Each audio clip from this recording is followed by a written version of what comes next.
in three different areas, usually conflict mediation, group change processes. So anytime, like organizational change processes, anytime they're moving from one structure to another, I help facilitate those. And then lately I've been doing a lot of community networking stuff. So for example, I work with, I'm a foster parent here in my county, and I've started working with the foster care agency here to connect a lot of the resources that are available for teens that are getting ready to transition out of foster care. So a lot of that sort of where there are resources out there, but they're not very well connected. I've been doing a lot of that work lately.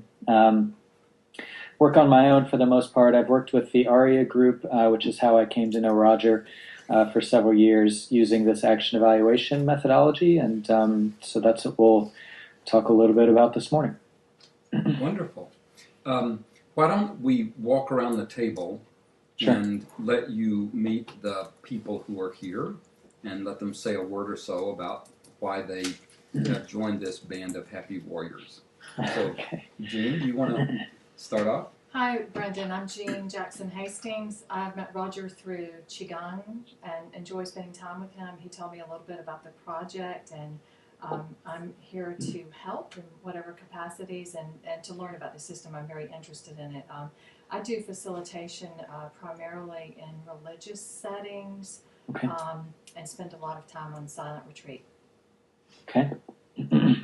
Which don't think I'm interested in beyond about 30 minutes. I have enormous respect for Jean's ability to do this.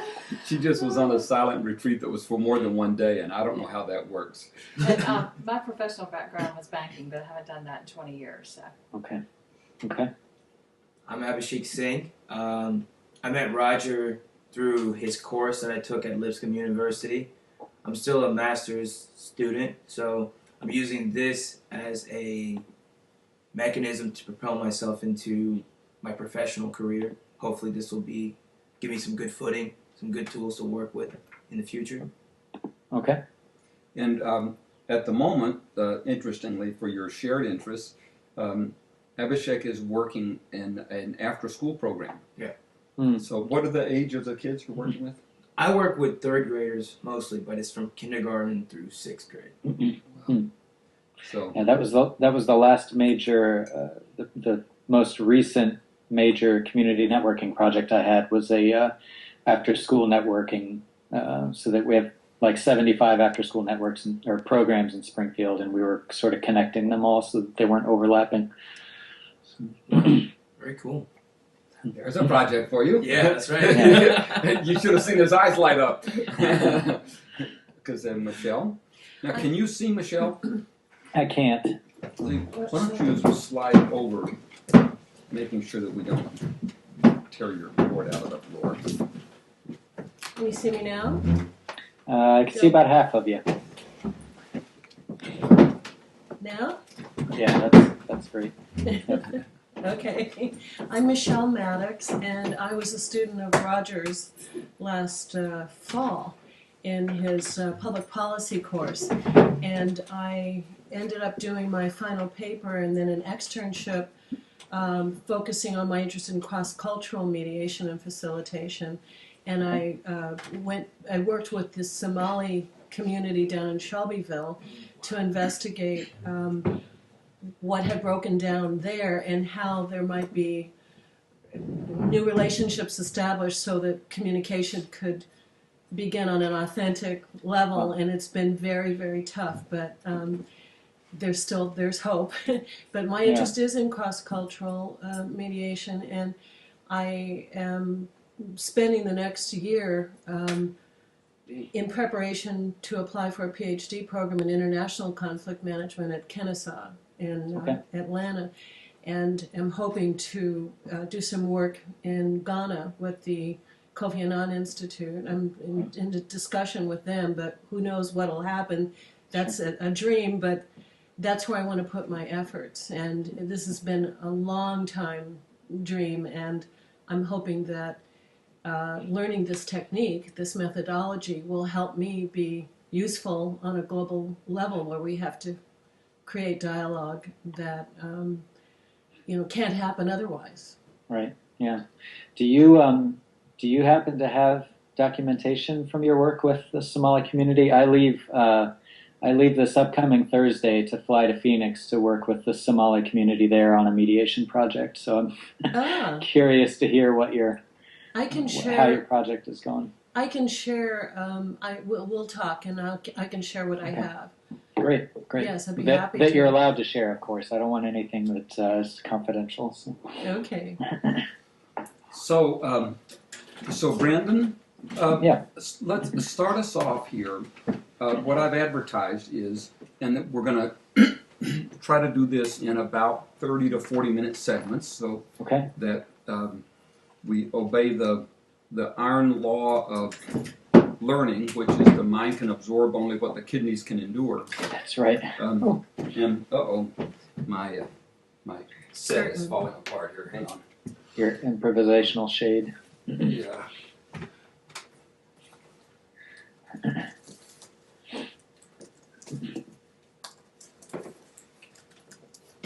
So while I'm working on the shade, why don't you give us a start? Tell us where you're going to go in this first segment.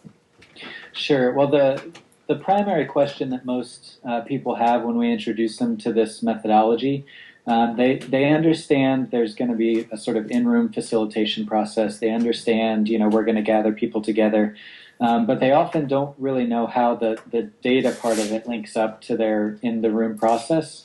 And then beyond that, they don't really know what happens to the data.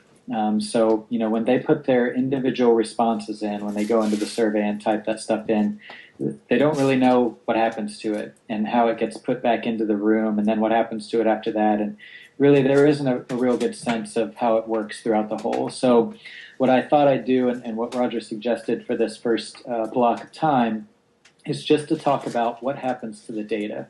We'll sort of gloss over a lot of the in-room facilitation stuff. I'll make mention of it as much as it refers back to the database, but really most of this morning is about how does the technology side of it work and how does that piece become portable for all kinds of different projects. But this first little block will really just look at what happens to the data as it goes through the process from beginning to end.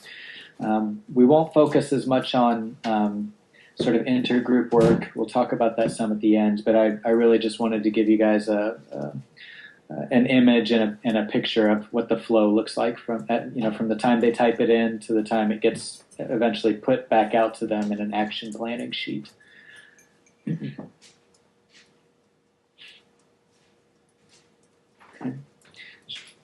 you want me to go ahead and start? Yes. Okay. I was going to my printer and retrieving that little document so when you want people to look at it, it's there for them to look at.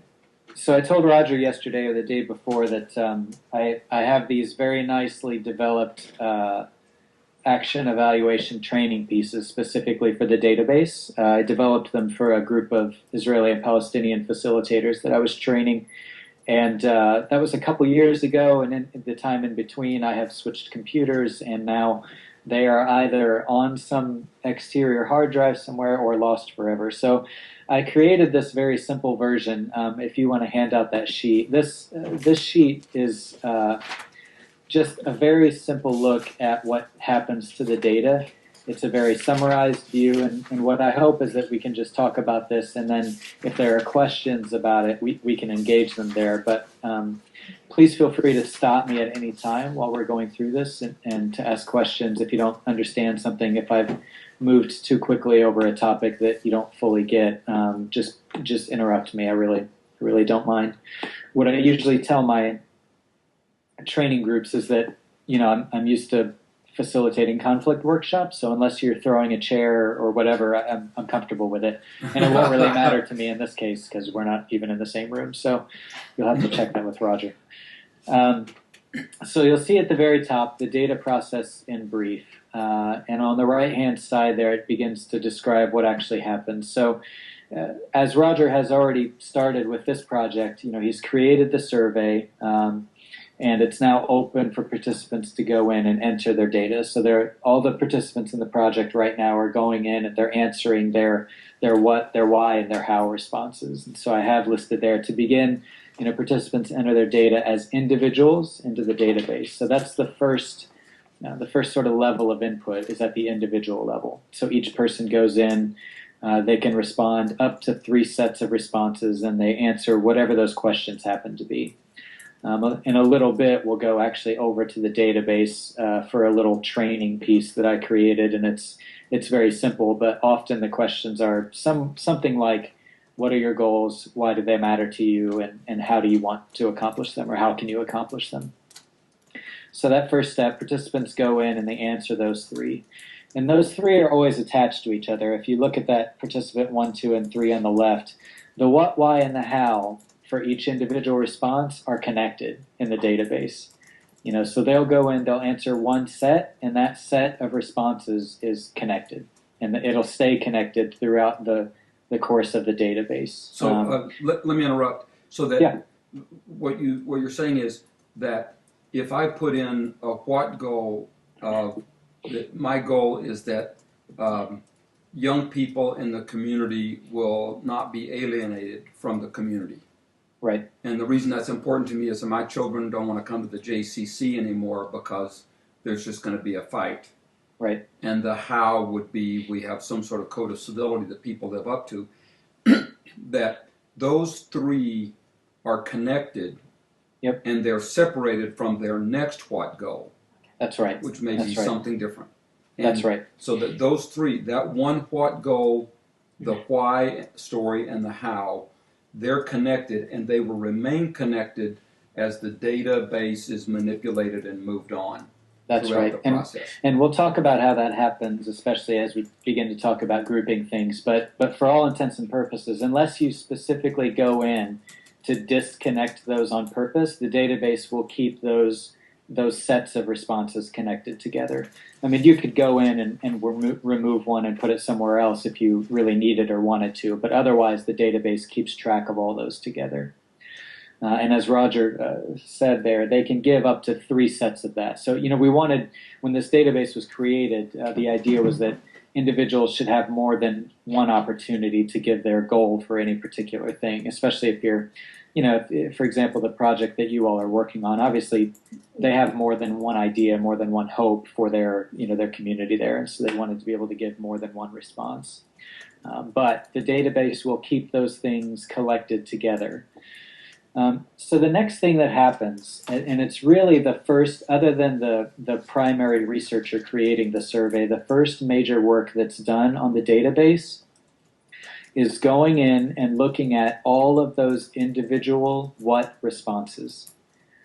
So you as a researcher, as the one who can get into the database, there is a page, and we'll show you this in the next section, that you can go and it'll list everybody's what responses and only their what responses. So you'll go to this page and it'll have, divided up by participants, it'll have all of the, let's say, the goals that they articulate.